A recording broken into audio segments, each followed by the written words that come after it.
I'm a 29-year-old guy and I've been married to Ava, who's 27, for 2 years.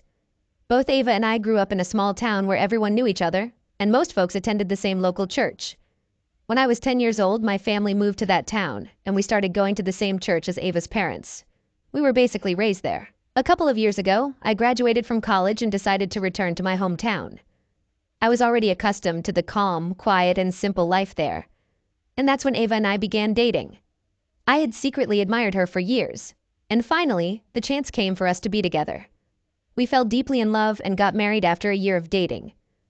Our wedding was a small affair, and both the church and our parents were delighted with our union. They even chipped in to support our modest wedding.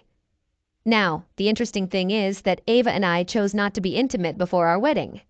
She insisted that we should wait until our wedding night, and despite my attempts to persuade her otherwise, I eventually agreed. While I had become less involved with the church, Ava remained fully devoted. She attended all the church programs, meetings, and events. She was even part of the evangelism team, and every weekend she went out with them to pray and spread the word. During our courtship, we limited ourselves to kissing, and she never agreed to spend the night at my place. She believed in saving herself for our wedding night, as she considered it against God's wishes to be intimate before marriage. Throughout the time I waited for Ava and me to tie the knot and finally be together physically, I believed she was a virgin. She never disclosed otherwise, so I naturally assumed she was. It was only on our wedding night that I discovered she wasn't. She confessed that she had been intimate with her previous boyfriends, but had chosen to change her ways. It took me some time to overcome the disappointment, and I tried my best not to let it affect our new marriage. Apart from discovering that she had previous relationships, which she hadn't shared with me, Ava was a loving partner. She treated me with respect and kindness. Her presence had a comforting and lively vibe, and she warmly welcomed both acquaintances and strangers. My job involved working as a driver for a logistics company, while Ava chose to be a stay-at-home wife so she could dedicate more time to her religious activities. Despite my modest income, I did my best to make ends meet. Aside from my earnings, Ava received a stipend from the church for her charitable work, which she used to cover her personal expenses. After our marriage, I anticipated that Ava's commitment to the church might diminish, allowing us to focus more on building our family. I didn't mind her staying at home, but I expected that we would have quality time together. However, that didn't happen. She attended church almost daily, either for midweek services, departmental meetings, evangelism, or other church-related activities. Frequently, this meant we couldn't spend quality time together because she was out at church almost every evening. When she returned home in the evenings, she would simply have dinner and head to bed. On weekends, Ava left the house in the morning for various meetings, charity events, or other church commitments. She would return briefly in the afternoon before going out again and returning late at night. I expressed my concerns about her excessive involvement in the church and the lack of time we spent together. However, her response was always the same. I should have understood what I was getting into when I proposed to her. This was her consistent reply, and she would leave whenever she said it. My complaints often escalated into arguments, leading to periods of silence between us lasting 2 to 3 days. Before our marriage, we discussed the topic of having children and agreed to wait at least a year after getting married before starting a family.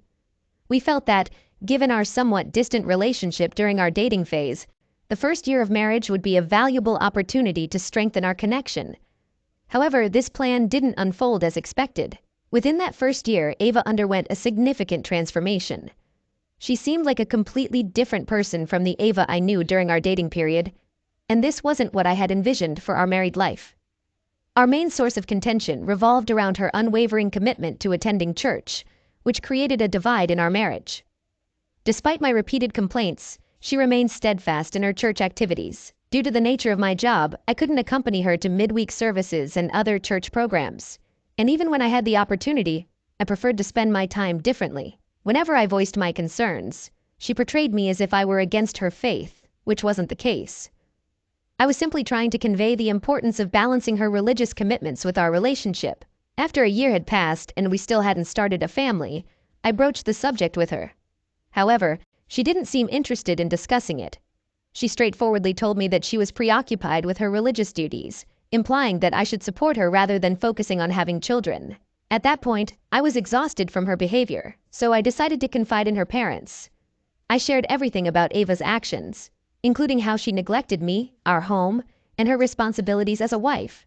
When her parents heard about her actions, they were taken aback by her behavior. A few days after I had spoken to her parents, Ava confronted me, and she was furious. She went as far as insulting me and using hurtful names after I reported her actions to her parents.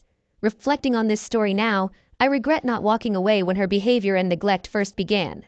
I pondered that choice many times, but due to my love for her, I chose to overlook her mistreatment, brushed aside her neglect, and persisted in trying to salvage our relationship.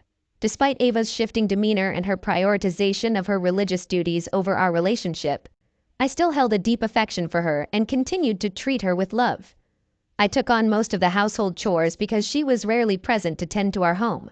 I handled cooking, laundry, grocery shopping, and all other domestic responsibilities. We continued in this manner for another year until she became pregnant at the end of the second year. Ava's announcement of her pregnancy brought me immense joy.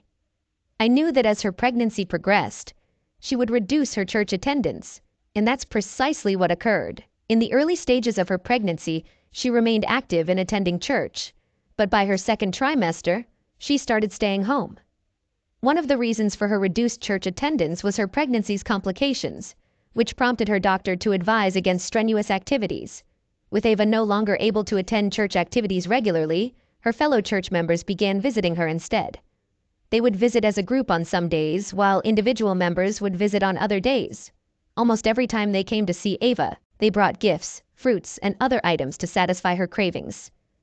Their outpouring of love and concern didn't surprise me, given Ava's unwavering dedication to her church. Many families had known her since childhood and treated her like their own daughter. In addition to regular church member visits, our church pastor also came to our house every week. He was the one who brought fruits and other items for Ava. I noticed that whenever our church pastor visited, Ava would have a radiant and excited expression on her face, although I didn't think much of it at the time. Many times I would arrive home from work in the evening to find his car parked in our driveway. Occasionally I'd leave them at home while I ran errands or took care of things outside. I didn't think much of it because he was our pastor, and I trusted that Ava wouldn't engage in anything that went against our faith.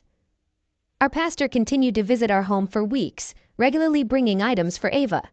I maintained my job as a driver for a logistics company and took on an evening side job.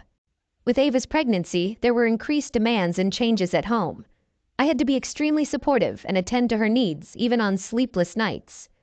It took a toll on me, but I knew it was essential for her to get enough rest. During our pastor's visits, one noticeable thing was the substantial amount of money he would give Ava. When this happened repeatedly, I started questioning Ava. It didn't sit right with me that her pastor was giving her such a significant sum of money each week. Ava initially brushed it off, saying he was just being generous and helping her as he would anyone else. However, after several arguments, she promised to stop accepting money from him.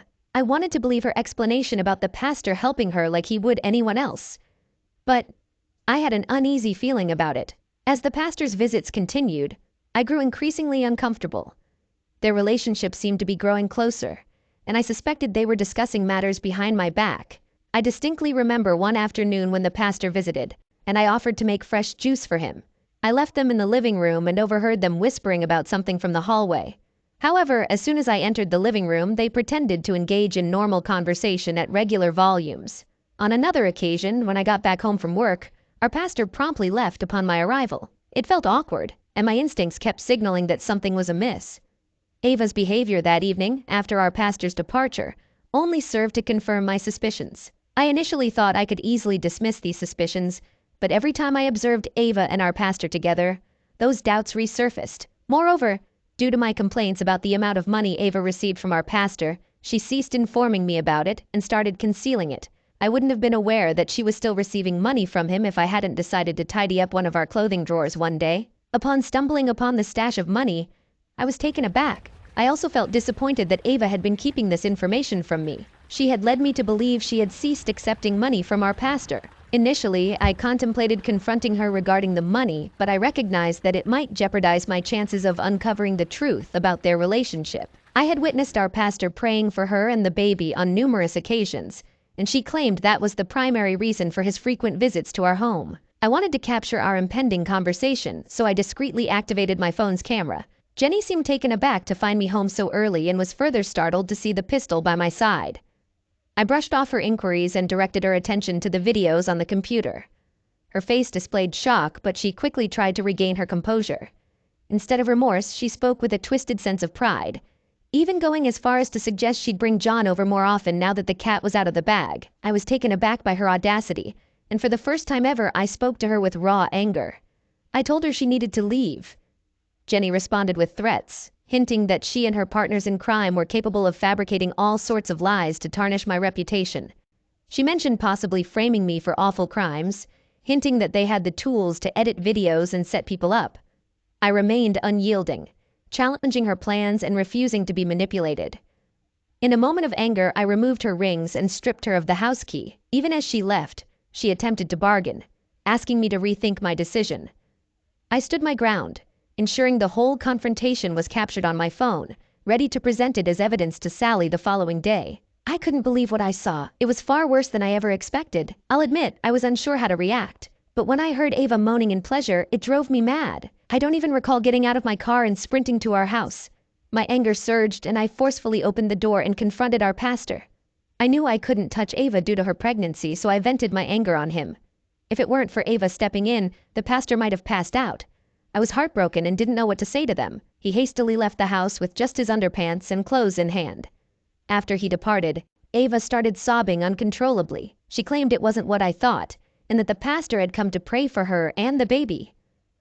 I couldn't believe Ava was still trying to deceive me after I caught her in the act with our pastor. I was furious, but I made an effort to control my anger. It dawned on me that Ava had been having an affair with our pastor, which explained why he kept giving her money. I questioned her about the duration of her relationship with him, but she vehemently denied any involvement. Given her response, I knew she wouldn't admit to it, so I kicked her out of my house, and all she had on her were her bathrobe and flip-flops. Outside the house, Ava pleaded with me to let her in until the neighbors came out to inquire about the commotion. Fortunately, one of them offered to drive Ava to her parents' house, and that's how she left. Before she reached her parents' house, I made sure to call them first and inform them of what I had witnessed. Initially, her parents didn't believe me, but once his Ava arrived at their home, they started bombarding my phone with calls. I chose not to answer their calls because I wasn't in the mood to talk. All of this unfolded 3 weeks ago, and since then, I've been unable to think clearly. Ava consumes my thoughts, and it's painful to accept that despite all my efforts to be a great husband, she cheated on me with our pastor. Right now, I'm utterly confused and don't know what to do. I had always envisioned us raising our children together, not as divorced parents. However, I cannot live with a cheater. No, I haven't informed the church yet about her infidelity. She and our pastor have been calling me every day, and our pastor has been texting me, urging us to meet and talk. Update 1. I appreciate your comments, and you're absolutely right. I should have paid attention to the warning signs right from the start. They were glaringly obvious, but I clung to our marriage. So, 2 days ago, on a Sunday, I encountered our pastor at church. It was an open area, just as some of you had suggested. Interestingly, he seemed nervous when he saw me walk into the church that morning. I had skipped church for 5 weeks, and my presence seemed to unsettle him. After the service, he summoned me to his office and pleaded with me not to disclose what I had witnessed. At least he was more cautious than Ava. I took advantage of the situation to inquire about the duration of his affair with Ava. Guess what, folks? He claimed it had started before Ava and I even began dating. This meant he had been involved with her while she was deceiving me. I felt utterly devastated upon hearing that revelation. Ava had not only betrayed me through infidelity, but had also made a complete fool out of me. I wanted to confront him right then and there, but the church was filled with people, and such an outburst would derail my plans. So, I kept my composure. I had expected to see Ava at church too, but she was conspicuously absent. Even her parents didn't attend. Prior to catching Ava and our pastor, I had heard rumors about our pastor's involvement with young girls in the church, but no one had the courage to confront him about it. At that point, I didn't need to inquire whether he had been misusing church funds because it was apparent. The church collected weekly donations, and I suspected he used the money for his own purposes. After our pastor implored me not to expose his affair with Ava, I proposed a condition for my silence. He had to confess to the entire congregation that he had been misappropriating church funds for his personal needs. I wanted to impart a lesson, And surprisingly, he consented. He agreed to make the announcement the following Sunday and seek forgiveness from the church. I had a gut feeling that he wasn't being truthful. He wouldn't agree to humiliate himself like that unless he had some hidden agenda. Just yesterday, Ava reached out using a different phone number. Over the past few weeks, she called repeatedly until I had to block her.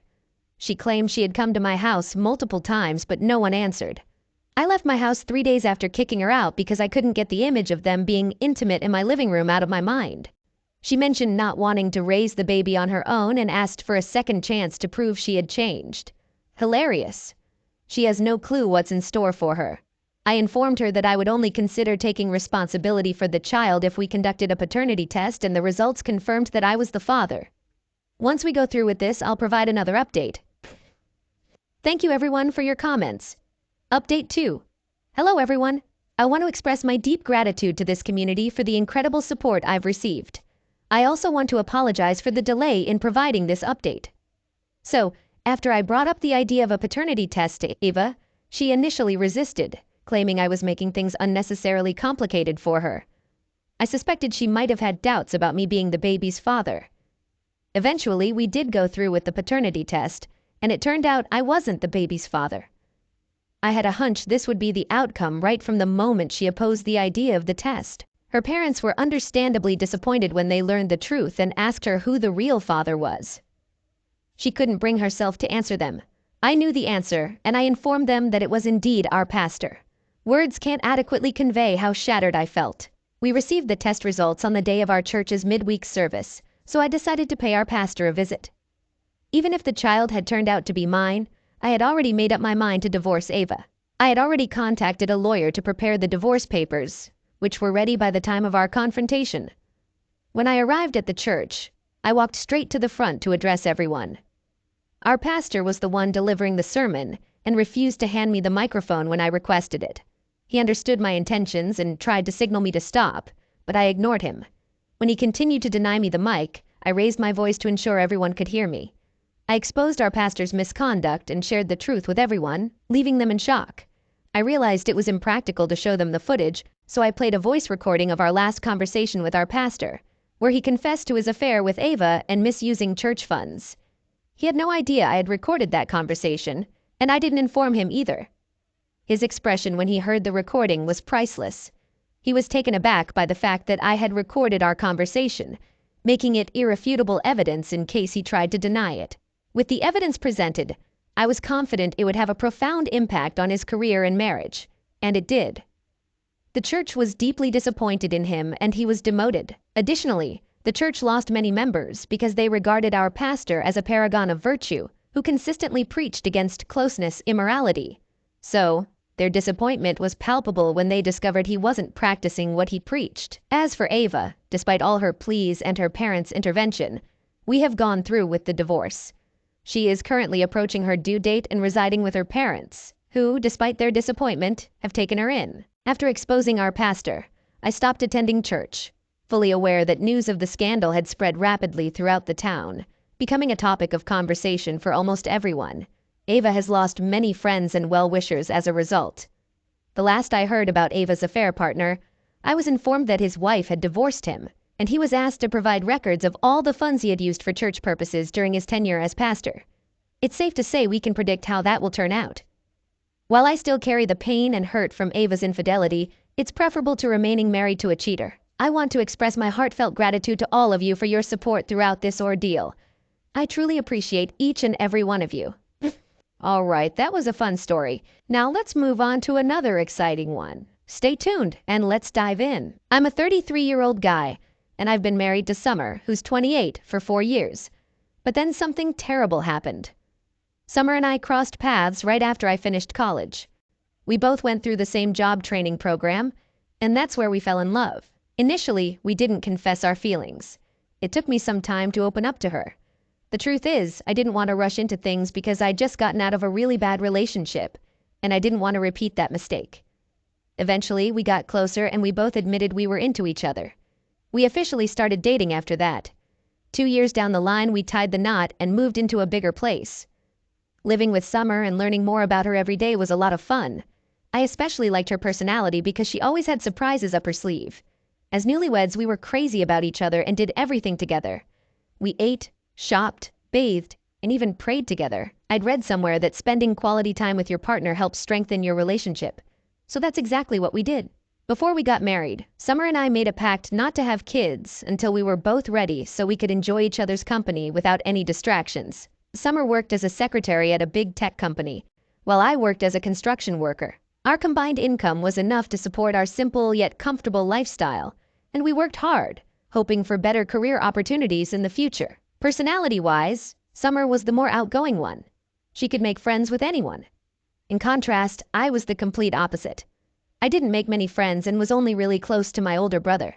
Summer had a very close friend named Claire, and they had been friends since their early school days. On my side, I mostly stuck to my brother as it was hard for me to open up to new people. I had a few friends, but none of them were close enough to be called a best friend. Summer and her best friend were incredibly close, to the point where they could easily be mistaken for sisters. They both had blonde hair, the same eye color, and similar personalities. Claire felt like a part of our family, and we visited each other's homes frequently. Claire worked as a lawyer and her husband had his own business.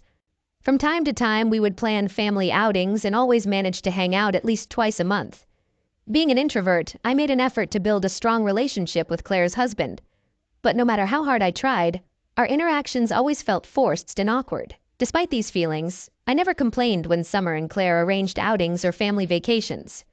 I understood that Summer just wanted us to have fun and take a break from work. I also saw these opportunities as a way to overcome my introverted tendencies. It's important to note that Claire's husband was not a stranger to me at all. Summer was also very close to him, and they had known each other for at least 2 years before I entered the picture. I had no reason to suspect anything unusual between them until Claire asked to meet with me in a cafe one day. When I met Claire that day, she appeared worried, and the first thing she said to me was, "I believe my husband is being unfaithful." At first, I was puzzled because her husband didn't seem like the type to cheat. He loved her deeply and treated her like the most important person in the world whenever we went out for dinner, picnics, or visited their home for meals. It reached a point where Summer started comparing me to Claire's husband. After our team hangouts, she frequently pointed out the things Claire's husband did for Claire and the things I didn't do for her. She complained incessantly, and it began to irritate me. It seemed like Summer was envious of her best friend and how her husband treated her, although she never admitted it. The thing is, Claire's husband had inherited a successful landscaping business from his father, so he had a steady income without working too hard. This allowed him to afford lavish gifts and expensive items for Claire. Whenever Claire received a fancy gift from her husband, she excitedly told Summer, and they would discuss it. However, as soon as Summer ended the call, she would make negative comments about Claire, questioning whether she deserved to receive 2 expensive bracelets in just 3 months.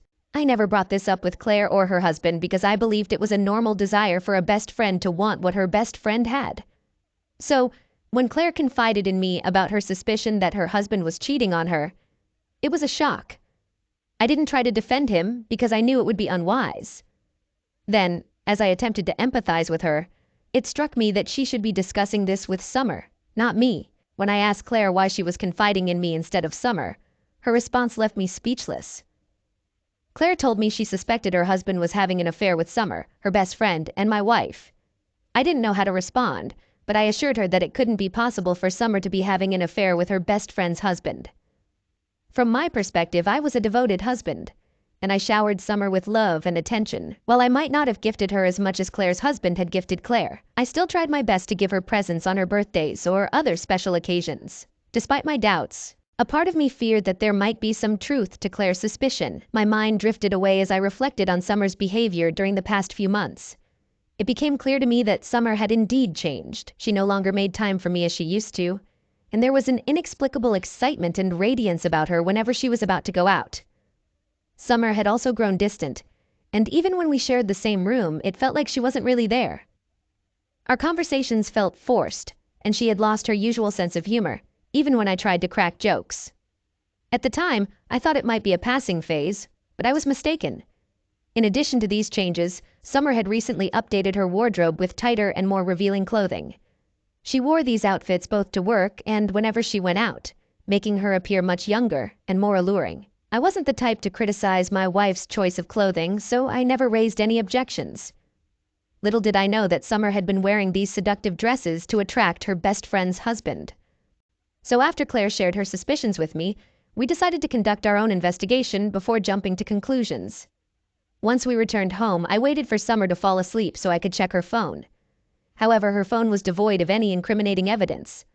I also scoured all her social media accounts to see if she had been communicating with Claire's husband there, but I couldn't find any traces. I continued my search for a week and even examined her work laptop, but found nothing. At one point, I felt guilty for trying to find something that might not even exist. Nevertheless, considering how distant we had become in just a few weeks, I was convinced that she was involved with someone, even if it wasn't Claire's husband. On the contrary, I had no knowledge that Claire had hired a private investigator to tail her husband. It wasn't until after about a week and some days of the PI monitoring his activities that Claire's suspicions were confirmed. Indeed, Summer was involved in an affair with Claire's husband. When we saw all the pictures and videos of them together, kissing and engaging in other behaviors that cheaters do, it shattered our hearts. It's hard to say who was the most devastated among us. Perhaps it was Claire, because discovering that the two people she trusted most had betrayed her was an immense blow. As for me, I wasn't just heartbroken, I was furious. It was painful to realize that all my sacrifices were on the verge of being in vain due to a wife who couldn't find contentment. She always had her eyes on everything Claire's husband did for Claire, and in the end, she betrayed her best friend and wrecked 2 marriages. Once Claire shared all the evidence with me, I made an effort to remain composed. On that initial day, I didn't stay at home because I was afraid of what I might do to Summer. I had to meet with Claire, because she was the only one who could truly understand my pain. After consoling each other, I dropped her off at her house and found a motel to spend the night. Ironically, I still couldn't sleep because I was deeply wounded. Thoughts of Claire's husband being involved with my wife haunted me. It was around that same time that I began to piece together the puzzle and understand why our intimacy had vanished. The following morning happened to be a weekend, so I returned home. Summer was at home, seemingly unconcerned about my absence overnight. Just looking at her filled me with anger, and I struggled to keep my emotions in check, but I couldn't contain them any longer. I felt the need to confront her about the situation. When I mentioned hearing rumors about her involvement with Claire's husband, she went still and asked, "How did you find out?" My expectation was for her to deny everything, and she didn't deviate from that script. She tried to convince me it was absurd to believe she would betray her best friend or cheat on me. She appeared so convincing that I might have believed her if I hadn't seen the evidence gathered by the private investigator. However, I couldn't help but chuckle at her obliviousness, and I promptly took out my phone, displaying all the pictures and videos Claire had forwarded to me. Summer's demeanor changed in an instant, and she contended that someone was attempting to frame her, insisting that the videos and pictures weren't what they appeared to be. I reminded her that these pieces of evidence came from her best friend, Claire, so they couldn't possibly be fabricated. Before I could utter another word, Summer erupted in a fit of rage, shouting loudly. She asserted that Claire was trying to ruin our marriage and claimed that Claire had always been envious of her. Honestly, it was the last thing I expected to hear from her. Summer was quite the actress, and without allowing me to respond, she snatched her car keys and stormed out of the house in a fit of anger. Her departure didn't trouble me because I anticipated her eventual return, but what I didn't anticipate was that Summer would confront Claire herself. While I remained at home reviewing the evidence, I received a call from Claire, informing me that Summer had come to her house and offended her. She had even damaged some of Claire's belongings, and as a result, they were no longer friends. It felt surreal to me because I couldn't fathom why Summer would confront Claire even after being caught red-handed. It simply didn't make sense. Shortly after Summer left Claire's house, she returned home appearing calm and collected, as if nothing had occurred. When I questioned her about her offense on her best friend, her response was, "Because I've wanted to put her in her place for a long time." Her reply spoke volumes, and at that instant I realized I had been blinded by love all along. It became evident that Summer's affection for Claire wasn't as genuine as it seemed. She had secretly harbored bitterness towards her friend's success, and had been pretending all along. Later that evening, when I visited Claire at the hospital, I was shocked by the extent of the harm inflicted by Summer on her longtime best friend. Between the two of them, Summer had always been the more unpredictable, while Claire tended to be peaceful. Claire possessed her own unique qualities, which I believe Summer envied. I had a strong suspicion that it wasn't just about Claire's husband. Summer must have felt threatened by Claire's success and seemingly effortless life. She seemed determined to take away the one thing that mattered most to her. It turned out that Summer didn't just harm Claire physically. She also inflicted emotional wounds by uttering hurtful words that no best friend should ever say to another. Summer vented her frustrations in front of Claire and her husband, expressing how she resented Claire for always acting superior and flaunting her accomplishments and gifts. She even admitted to hating Claire for making her feel inferior. Claire revealed that she was taken aback when Summer unleashed all those feelings, and had no clue that Summer had harbored such resentment for all those years. With this revelation, I concluded that Summer was beyond redemption. If she could betray her best friend in such a manner, there was no telling what else she might do. She had shown herself capable of extreme actions, even bordering on cold-blooded cruelty, and I couldn't envision a future with a woman like that. Never! Interestingly, after her affair with Claire's husband was exposed, she attempted to reconcile with me. Although I've informed her about consulting a divorce lawyer, I haven't initiated the paperwork yet. She seems to believe there's still a chance for us. Her behavior has shifted, and she no longer goes out as frequently as before. Now she's trying to revive certain aspects of our relationship that she had abandoned. She's making efforts to seduce me and cook for me, but her insincerity is quite transparent. Since discovering the truth, I've been dining out, and I won't stop until Summer is out of my life. When Claire and I learned about Summer's betrayal, Claire requested that I keep my emotions in check and maintain the appearance of a functioning marriage for Summer's sake. However, looking at her disgusts me now. I can't bring myself to be intimate with her because my heart is no longer in it. Despite everything she's done, a part of me still has lingering feelings for her. What should I do? Even if we were to reconcile in the future, I fear she'd cheat on me again. We've only been married for 4 years, and she's already been unfaithful. At the same time, I wish I could simply kick her out of my house and toss her belongings onto the lawn, exposing her infidelity to the neighbors. On a different note, Claire officially divorced her husband last week, and Summer has been subtly implying that Claire wasn't a suitable match for her husband. She still believes I bought into her lies about Claire plotting against her, which is quite amusing. She assumes our marriage will return to normal, but she's mistaken. In any case, it's all for the best. Claire has something in store for Summer, and I can't wait to witness her reaction. Most importantly, I'm eagerly anticipating the day I can kick this unfaithful woman out of my house. Update 1. While awaiting Claire's signal, I relocated to a hotel because I couldn't stand the sight of Summer. She repulsed me. In the meantime, Claire has fully recovered from the injuries sustained during her altercation with Summer. She has taken legal action against Summer, suing her for alimony and offense. When Summer was served with the legal papers, she angrily showed up at my workplace, unaware that I had moved to a hotel. She vehemently refused to pay alimony to Claire, claiming that Claire had initiated the fight and she had merely defended herself. I knew this was a lie because when she returned from Claire's house that day, she mentioned something about putting Claire in her place, which didn't sound like self-defense. I informed her that it was no longer my concern. She had created this situation for herself and now had to face the consequences. To make a long story short, Claire had the upper hand in court, and the verdict favored her. The court ordered Summer to pay the alimony and imposed an additional fine for offending Claire in her own home. While I wasn't present for the court proceedings, Claire kept me informed. On the day I returned home, I finally carried out the task I had been longing to do. When Summer saw me, she immediately assumed the role of the victim. I chose to distance myself from her and let her deal with the consequences of her actions. She had the audacity to label me as the worst husband because I didn't support her. She believed I should have sided with her in stalking Claire. When she fell silent, I told her that husbands are meant to support loyal and faithful wives, not cheating individuals like her. What irritated me even more was her attempt to feign innocence and ask me what I meant by that. Seeing that false innocence on her face infuriated me further, and I began to shout at her. I informed her that I was aware of her affair with her best friend's husband, although I had to act as if I didn't know, so she could experience the pain of shattered hope. While speaking, I presented the divorce papers and requested her signature.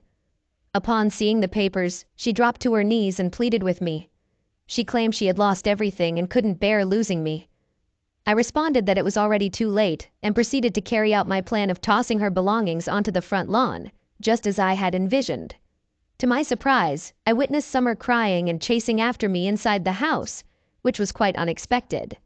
Nevertheless, I followed through with my decision and ensured that I removed all her possessions, scattering them across the lawn. All of these events unfolded last week, and since then, she has been persistently calling me, leaving numerous voicemails, and sending multiple messages daily on all our shared social media platforms. She even took the step of contacting my older brother to intervene on her behalf, but I requested that he block her, and he complied. I will provide another update once she signs the divorce papers. Update 2. Hello everyone. For those wondering if I felt a sense of satisfaction when I evicted Summer from my home, the answer is yes. It felt like a heavy weight had been lifted from my shoulders, and I wish I could repeat the act. I asked Summer to leave my house last month. On her last visit, she unexpectedly found Claire with me, which greatly upset her. I know she never expected to see Claire there, and it wasn't a pleasant sight for her. She was also surprised to discover that Claire and I had become close friends while she was experiencing pain and misery elsewhere. Here's an interesting tidbit. After I kicked Summer out of my house, she attempted to return to her mother's house. However, when her mother learned about her betrayal of her best friend and infidelity to me, she disowned her and also expelled her from the house. I won't deny that I took some satisfaction in Summer's reaction when she encountered Claire at my house. I relished the look of defeat on her face when Claire answered the door. We didn't allow her inside because she brought negative energy with her. Perhaps if I hadn't intervened, she might have offended Claire on my property. I sternly warned her that if she ever showed up at my house again, I would have her arrested. Initially, she didn't leave immediately. She stayed and caused a scene, accusing me of cheating on her with Claire. When Claire heard this accusation, she reacted with anger and shouted at Summer, stating that she wasn't a backstabbing person like her and would never betray her best friend by getting involved with her husband. We hoped that after exchanging words, Summer would leave in shame. However, despite everything Claire and I said to her that day, she remained on the porch and continued to argue. Her behavior escalated to the point where it disturbed the peace in the neighborhood, and neighbors began to come outside. At that juncture, I had no choice but to call the police, and she was subsequently arrested. I'm delighted to announce that Summer and I are now divorced. As for Summer, she is completely out of my life. She lost everything: her husband, her best friend, her financial stability, and even her mother's support. To make matters worse, Claire's husband ended their relationship after their affair came to light. I'm sure she's somewhere filled with regret. She got what she deserved. I'm grateful to be part of such an incredible community.